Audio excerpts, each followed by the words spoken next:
সিনেমাতে যে 10টি ভুল দৃশ্য দেখায়। নাম্বার 1, কেউ 2 হাতে বন্দুক চালাতে পারবে না, কেননা একসাথে 2 নিশানা লাগা খুব মুশকিল। নাম্বার 2, পুলিশ কখনো 1 মিনিটের কল ট্রেস করতে পারে না, এর জন্য কয়েক ঘন্টা সময় লেগে যায়। নাম্বার 3, বন্দুক দিয়ে গুলি চালিয়ে তালা ভাঙা যায় না, তালা অনেক মজবুত এবং শক্তিশালী হয়। নাম্বার 4, সাইলেন্সার বন্দুক সম্পূর্ণ কাজ করে না, সাইলেন্সার লাগানোর পরে গুলির আওয়াজ শোনা যায়। নাম্বার 5, সিনেমাতে স্কাই ড্রাইভিংয়ের সময় কথা বলতে দেখা যায়, কিন্তু তাদের আওয়াজ শোনা যায় না। নাম্বার 6, যদি কোনো ব্যক্তি হারিয়ে যায় তাহলে 24 ঘন্টার পর রিপোর্ট করতে পারেন। নাম্বার 7, সিনেমাতে গ্রানাইট দাঁতের সাহায্যে পিন খুলতে দেখা যায়, কিন্তু আপনার দাঁত ভেঙে যাবে কিন্তু পিন খুলতে পারবেন না।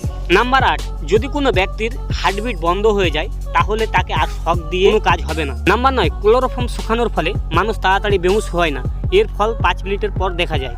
নাম্বার 10, যখন বম ফাটে তখন এইরকম আগুন বের হয় না, শুধু তার ধুলাবালি উড়ে এবং মনে হয় আগুন জ্বলছে।